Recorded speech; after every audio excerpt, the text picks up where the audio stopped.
Jadi bisa beli kacamata. Iya, bisa beli kacamata. Kira-kira Ya. 7.000 views. 7.000. 7.000. Beberapa part di dalam film ini tuh langsung kayak buat tuh. Bener ya kayak gini ya. Hai Sobat Grit.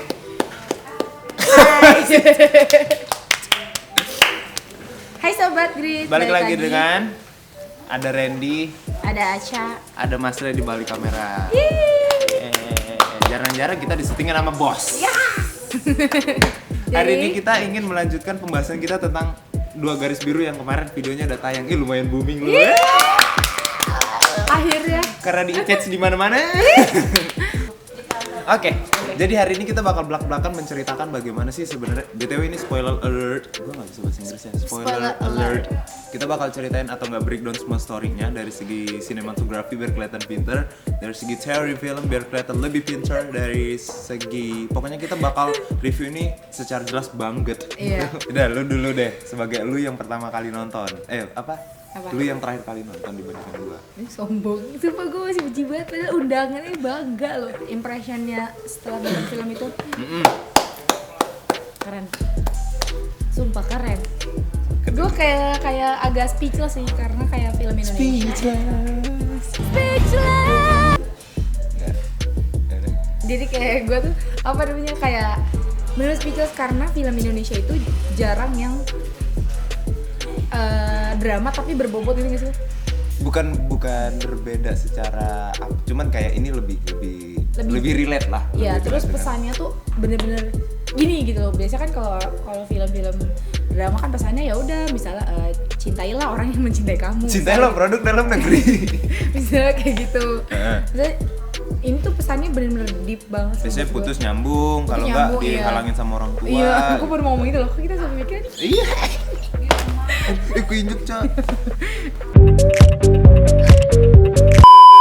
Aduh. Ya itu sih. Jadi menurut gua itu ini film tuh worth to watch. Iya. Gue sih. Ya. Bener worth to watch banget karena dari segi cerita yang bagus, terus ceritanya juga nggak pasaran. Ini kita beda, kita bukannya di endorse sama Dua Garis Biru, Iya, bukan. kenapa mereka mungkin bilang kenapa lu cuma nge-review Dua Garis Biru Iya, gitu kan. iya, Dari kemarin gitu. kan rentetan videonya tuh Dua Garis Biru mulu. Karena video lain gak ada yang nonton. nggak karena tapi itu bener juga. Bener kan? Bener. Kita mengikutin apa yang trending. Kita nggak ini apa namanya nggak munafik. Nggak munafik. Karena kan nggak munafik. butuh views. Kita butuh viewers. Tapi nggak serius, ini worth to watch, banyak banget pesannya tuh bukan yang kayak cuma yang tadi, bukan kayak cinta itu gini-gini, enggak, tapi gimana caranya bertanggung jawab. Oke, Sumpah banyak gini banget perbandingan ya. Mungkin ada treatment yang berbeda ketika premier dan ketika film itu tayang resmi di bioskop. Nah, gue pengen nanya nih, karena ada satu hal yang nggak gue suka banget dari film ini waktu premier, itu waktu opening. Apa tuh? Sebagai orang apa ya, bagi gue opening gini langsung aja, bagi gue opening film Dua Garis Biru ini terkesan terburu-buru. Iya sih. Tidak memberikan jeda napas. Straight to the point banget. Iya, jeda napas kita sebagai penonton itu kadang gimana ya? Gue pengennya. Jadi biasanya kalau di bioskop itu trailer film apa yang upcoming, trailer film apa yang upcoming, baru tiba-tiba ada all around you, baru si bumper filmnya masuk. Tapi kalau misalnya yang film ini itu kayak trailer tiba-tiba filmnya masuk, scene-nya di ruang kelas, dak dikduk Iya sih. hamil gitu. Iya. Kayak Mungkin dia memang nggak mau. Jadi gini, mungkin kalau menurut gue sih memang itu emang terburu-buru. Cuma kalau pas gue lihat lagi dia tuh pengen memberitahu itu konflik setelah itu.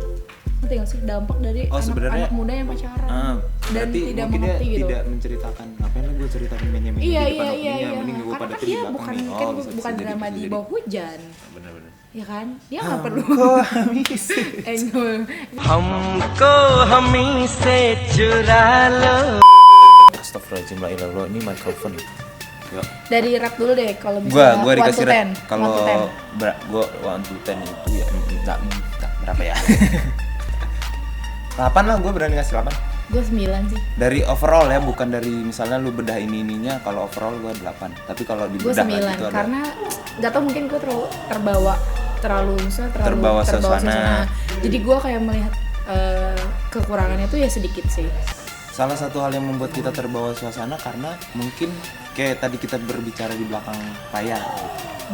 Ini tuh kejadian yang sangat-sangat relate dengan apa yang sedang kita alami di saat ini. Iya, bener. Nggak Sangat bisa dikatakan banyak. 70% orang sekelilingnya itu mengalami hal Iya, ini iya, gitu. iya betul. Itu betul banget sih. Jadi kayak beberapa part di dalam film ini tuh langsung kayak buat tuh bener ya kayak gini ya. Iya gitu, kayak maksudnya, dan gue pun sampai nyokap gue kan guru SMP gitu kan, gue sampai bilang ke nyokap gue, ini kayak mami kalau misalnya gini, kalau nyokap gue kan alhamdulillah bisa menjelaskan ke anak-anaknya gitu kan ya, open minded. Coba deh mami suruh orang tua murid itu buat nonton film ini gitu. Iya. Biar mereka tuh lebih kayak menjaga, karena nyokap kan suka sharing juga kan gitu, kan misal lagi nanganin apa gitu kan, dan itu nyokap tuh kayak ada, jadi nyokap gue tuh nanganin anak yang berpacaran, yang ngelaporin ke orang tua, tapi orang tua kayak sans gitu, ya nggak apa-apa bu gitu. Dia nggak berpikir dampaknya tuh apa, malah justru kayak lebih percaya sama tuh cowok yang datang tiap minggu bawa martabak. Nah kalau dan film ini ya, apa yang gue lihat tuh di film ini juga seperti itu, maksudnya mereka kan anak baik-baik, pacarannya di rumah. Iya. Cuma kebebasan. Nah kalau menurut gue, kalau misalnya yang dari gue Anda harus digarisbawahi dan tidak ada perhatian orang tua di dalamnya. Itu kalau menurut gue ya, kalau memang anaknya kayak udah terlanjur pacaran gitu, ya bolehlah ke rumah asal ada orang tuanya. Nah gitu. Harus tetap sama. Iya, ya udah di bawah aja gitu. Biar tetap bisa diawasi. Iya betul. Nah kalau di film ini tidak diawasi. Karena pas dia teriak-teriak mbak, ke pembantu nggak ada. Mbak. Spoiler alert. Mbak. Itu mbaknya kemana ya? Tahu nggak? Akhirnya gue nyadarin. Lu nyadar Mbaknya nggak ada kan? Ada. Di mana mbaknya? Tapi pakai earphone. Yang pas Itu nggak ada mbaknya loh. ada. Enggak usah. Mbak. Kalau menurut gue di situ sebenarnya mbaknya ada. Cuma satu lagi kelalaian pembantu. Mbaknya di mana? Enggak, mungkin mbaknya tuh ada tapi dia pakai earphone. Lo lihat nggak sih yang pas ibunya Ada nyariin scene-nya. handphone? Oh Bi, handphone saya mana Bi? Mbaknya pakai handphone kan? Oh. Pembantu harus Anda awasi juga. Gue sih masih jadi mikir gitu juga sih. Nah, itu namanya planting information. Nah, Oh, maksudnya? jadi kayak jadi kayak Oh, message-nya itu lu berbentuk. harus ini sendiri, lu Oke. harus kayak nyarna sendiri. Kalau gue sih dapetnya dari situ. Jadi menurut gue saat itu sebenarnya pembantunya ada, cuma kan pembantu masa kini kan girl bad. Enggak, tapi menurut gue di situ, kalau menurut gue sih itu gue yang kayak pas gue liat pembantunya, oh berarti saat ini terjadi belum tentu di rumah itu pure kosong. Tapi pembantunya tuh emang lagi tidak mendengar aja, dia pakai earphone, Pembantunya lagi pakai live headset, Bigo. pakai headset. Pembantunya lagi live Bigo. Nah, Apa tadi Mas bahasanya Mas? tapi boleh lo Plan- koreksi kalau gue salah. Planting information. Planting. Oh, planting, menanam. Oh. Plan. Bahkan itu di luar yang dipikirkan. Nah, Oh ya. I Gua got bahas it, itu. I got it, Kalau tidak kalau got it. kalau di film ada namanya semiotiknya itu loh. Nah, Nah, sama. jadi di film ini itu sebenarnya ringan tapi agak berat. Iya, Kenapa agak berat? Karena banyak banget informasi yang tidak disampaikan tersirat. secara Iya, secara yang langsung. tersirat. Contoh, ya kan, ondel-ondel. Gue masih ngerti lah. Tuh.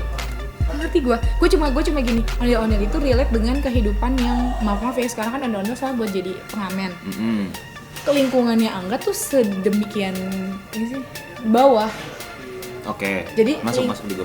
Iya, kalau gue mikirnya ondel-ondel tuh memang nggak begitu pengaruh Menengah sih. ke bawah seperti Iya. itu kondisinya. Menengah ke bawah tuh seperti itu kondisinya gitu, dan si Angga tuh memang ya di lingkungannya ya seperti itu. Tapi Jadi kayak kurangnya kalau kenapa si pendidikan karakter yang- ondel-ondelnya itu tidak ditampilkan siapa? Itu sampai akhir film itu Iya, nggak ada loh, iya. ondel-ondelnya nggak keluar bentuk manusianya loh dari situ. Iya, tapi gue ngerti. Kalau di benak gua sebenarnya ondel-ondel itu cuma representasi dari sebenarnya gini loh kehidupan di bawah itu. Mereka terlalu terkurung di sesuatu yang sangat-sangat sulit. Bahkan mereka tidak ingin menunjukkan siapa dirinya. Tunggu, gue pikir dulu. Itu agak berat sih bahasanya itu. Iya, ngerti gue. Mereka dikurung di satu Iya. satu sisi yang sangat sulit. Ketika mereka menunjukkan siapa dirinya, mereka takut. Karena tanpa mereka menunjukkan siapa dirinya aja, lu kalau ngeh, ini lu harus ngeh bener-bener kalau nonton film ini pasang kuping. soundnya itu sangat-sangat mendukung apa yang sedang diceritakan. Contoh waktu scene Rara sama Angga baru datang masuk ke dalam lorong, ibu-ibu itu ada 2 di frame Iya, kiri iya. ngobrol, tapi sengaja dibocorin. Dan itu kenceng banget. Nah, yang ondel-ondel tadi itu tadi dia coba menutup diri, Oh. tapi di sekelilingnya itu enggak. Jadi kayak, iya ya ibu ini baru punya ini, Iya. ibu ini anaknya enggak dipestakin, enggak ada duit. Itu. Iya sih mungkin. Terus Tapi ondel-ondel gua cuma nggak ngasih terlalu- ember, ngasih ember kan, ngasih Ngasih ember, duitnya. ngasih duitnya, tapi dia ikut tetap kerja kan si Angganya. Ya itu kehidupan sekecil itu yang jarang diperhatikan orang. Karena kalau mungkin kasusnya ini di orang kaya mungkin bebas loh. Nah, digambarin juga. Kalau ini kejadian dari sisi Rara, dari sisi Dara, orang tuanya bilang ya udah lahirin aja terus nanti anaknya dikasih ke om. Iya. Nah, kalau dari segi Angganya sendiri, ya udah dari segi Bimanya sendiri, ya udah lahirin aja nanti ibu yang rawat karena itu cucu ibu. Tapi sedangkan si orang tua dari Dara itu nggak nganggep itu cucu gua, maksudnya Tapi secara kalau tidak langsung nggak kalau nganggep menurut cucu- iya, cucu kalau mereka. kalau menurut gue sih itu ada kayak ego orang tua yang dia kesel, dia udah memupuk kayak cita-cita anaknya terus rusak begitu aja, dia nggak mau itu rusak dia sih. Anak gue udah rusak. Bahkan dia nggak care sama anaknya loh kalau di film itu. Iya sih awalnya karena doang. saking kesel, tapi orang tua kan ya, ujung-ujungnya memaafkan kan. Berproses. Ya kan seiring waktu sampai dia akhirnya juga kayak tiduran berdua, ngobrol gitu kan cerita. Antara orang tua sama anak tuh harus ngobrol sih menurut gue. Ya jangan cuma WhatsApp kalau lagi butuh. Iya. Maksudnya Karena- maksudnya status perekonomian tuh kayak nggak peduli lo punya benar, uang, lo nggak punya uang. Terus menurut gue juga gimana ya, orang tua ya harus mau tahu tentang anak sih, apapun itu. Kalau hal sekecil dia pacaran sama siapa. Iya. Karena Karena nggak cuma nanya kamu pacaran siapa. bahkan nggak gitu juga sih, Dara tapi aja kayak. nggak ngaku loh kalau misalnya dia pacaran sama Nah, Bima. iya bener-bener, oh iya gue baru ingat. Dia kan di depan itu yang lagi dekat sama kamu, dia cuman kayak enggak kok temen Iya, doang. nggak kok teman doang gitu kan. Karena itu tadi mungkin gara-gara ibunya tidak punya waktu untuk ngobrol sama Iya, anaknya. betul. Pada akhirnya anaknya juga tidak ingin terbuka kepada Orang tuanya. Iya. Padahal ibu ya, Kalau harusnya ibu kan harusnya kayak ibu apa-apa deket apalagi sama anak anak. cewek. Iya, Kan lu bener. justru deket sama nyokap lu daripada deket sama bokap kan. Iya, Maksudnya dari segi apapun ceritanya itu, lu pasti cerita ke nyokap. Nah di sini tidak digambarkan hal yang justru benar-benar sedang terjadi di masyarakat kebanyakan. Anak-anak sih. yang broken home itu justru karena nggak ada obrolan kan. Iya benar. Dan menurut lo apakah Zara kembali berhasilkah memerankan sosok Dara di film 2 Garis Biru? Menurut lo dulu nih. Menurut gue ya. Mm-mm. Menurut gue lumayan berasa sih. Karena dia kan umurnya kalau nggak salah baru 15 ya. Baru 15. Terus dia cuma memerankan 17 tahun. Nggak kebalik, dia umurnya 7. Enggak dong, Zara tuh muda banget. Dara itu angkatan 2000. Iya. Jadi kalau 2000-an. Iya, angkatan gorengan. 2001, 2003, 2004. Bener kan angkatan gorengan. Iya, tapi emang menurut gue sih Zara lumayan berhasil sih buat meranin film ini karena dia benar-benar mendalami karakter, walaupun kalau menurut gue di awal sih agak belum sih. Iya, di awal Awal tuh masih filmnya, kayak iya, kayak dia canggung. kayak canggung. Terus Nggak tahu, kita nggak tahu sistem syuting mereka Iya, yang diputar balik gimana ya. gitu. Cuma menurut kita pas yang awal-awal mereka baru mulai film tuh emang pacaran tuh kayak canggung sih. Iya, kayak masih ditempelin lo nih pacaran berdua Iya, ya. mungkin baru bareng atau gimana kan nggak ngerti kan kita syutingnya mereka kayak gimana. Gitu. Cuma kalau menurut gua pas setelah yang mereka udah pas scene yang dia ke rumah deh, yang mau Rumah enak-enak. melakukan itu, iya. Itu udah langsung enak, jadi kayak cuma berapa menit di awal doang sih. Perkenalannya doang yang Perkenalan kurang. doang yang kurang. Masih agak garing gitu. Agak garing. Iya bener sih, ini agak garing sih. Bener kan? Iya. Gue tuh nggak pernah salah. Angganya juga pasti cuma kayak beberapa saat tuh emang kayak agak kurang gimana gitu. Beberapa part, cuma dari keseluruhan film ya paling 1-2 lah. Nah, gue ada pertanyaan buat lo. Kemarin itu kita sempet, ini soal Angga ya. Oke. Karena kan menurut lo tadi Angga beberapa part kayak yang miss gitulah Iya, di iya. karakternya dan juga aktingnya miss. Kemarin itu kita sempet wawancara Angga yang datang ke redaksi Grid.id. Nanti video eksklusifnya bisa di sini. Jadi di sini sebelah sini kan? Di Ya, sini kiri atas. kiri atas. Mereka kemarin jadi waktu ditanya ada nggak salah satu adegan terberat yang diperankan oleh Angga di film ini. Jadi Angga bilang ada salah satu scene yang kata dia itu berat banget, tapi dia takut orang-orang nggak notice kalau dia melakukan hal tersebut. Itu ketakutan dia. Nah kita tanya kalau gue notice, tapi mungkin salah bukan itu scene-nya. Iya, scene-nya. Tapi bagi gue karena gue Pasti mendengar omongan si Angganya langsung, gua ngehnya cuman itu scene yang paling berat dan banyak orang pasti nggak ngeh, hanya satu itu doang. Lu tahu nggak yang mana? Kalau misalnya dia tahu berarti Angga sebagai Pemainnya berhasil. Oh. Yang mana? Yang di jembatan bukan? Ih, jembatan. Tapi yang Siratul mana? Mustaqim. Yang dia lagi minum jus berdua. Enggak, mereka nggak jadi minum jus Enggak, berdua. maksudnya jusnya kan ditaro, jadi cuma background ini doang. Foreground doang. Terus kan si Angganya bilang, "Ya udahlah, enggak apa-apa. Toh juga orang tua kita pasti memaafkan." Iya, tapi yang mana scene-nya? Maksud gua yang mana Oh, adegannya? yang di itu sih itu bukan? Angga lagi ngapain? Karena titik beratnya di Angga nih. Angga lagi ngapain? Yang ngomong sama Zara. Terus apa yang terjadi? Adegan yang paling itu dirunut dari awal, mulai dari Enggak tahu gue. Zara naruh strawberry di perutnya, abis itu dia mau ke dukun Berani. dukun bukan berani. Ya Aborsi. dukun aborsi, abis itu dia mau beli jus strawberry tadi digerus. Iya. Jadi Itu keren mikir sih. kan, itu keren kan? Dia mikir kayak nanti anak gue bakal cabang bayi gue bakal digerus kayak gitu, mati. Terus dia Dara nekat tak. Angga nyamperin, "Dad, kamu mau jus strawberry nggak? 2.000 gitu. Di situ ada adegan yang sangat mungkin itu bagi Angga itu. Iya, Jadi kalau lu nggak Kalau sampai lo cringe. Enggak, ini nggak salah cringe. langsung. Oke.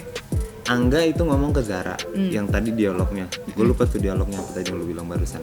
Tapi kalau lu nggak, Angga di situ senyum, Oh iya. tapi air matanya netes coy. Ah iya. Gua nggak berarti guys.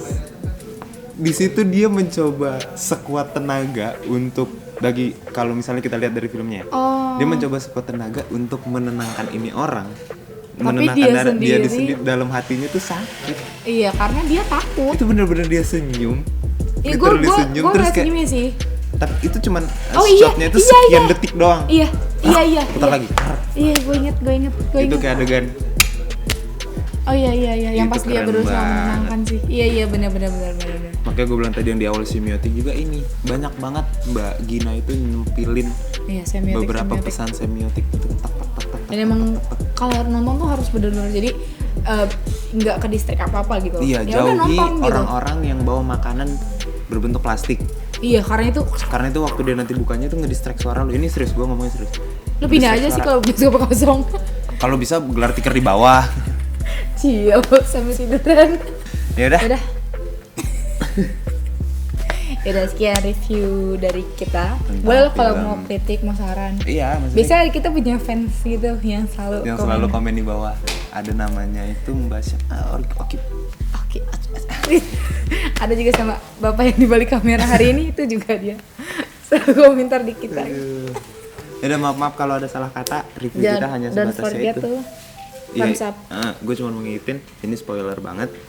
Terus review Masih kita nih. ya sereviewnya aja, maksudnya apa yang kita lihat sebagai as a penonton biasa. That's as an expert.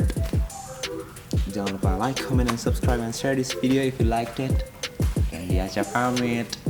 Bye. Kayak kacamatanya baru. Video kemarin belum ada. Ya, coba dilihat kacamatanya. Video Zoom, kemarin zoom, belum. Iya. Deng Udah dapat deng. AdSense ya. Jadi bisa beli kacamata. Bisa beli kacamata, Kira-kira ya. 7.000 views. 7.000. 7.000. Berapa? 3.000. 3.000. Jangan bikin seneng gitu, Akang. 3.700. Oke. Dadah. Dah.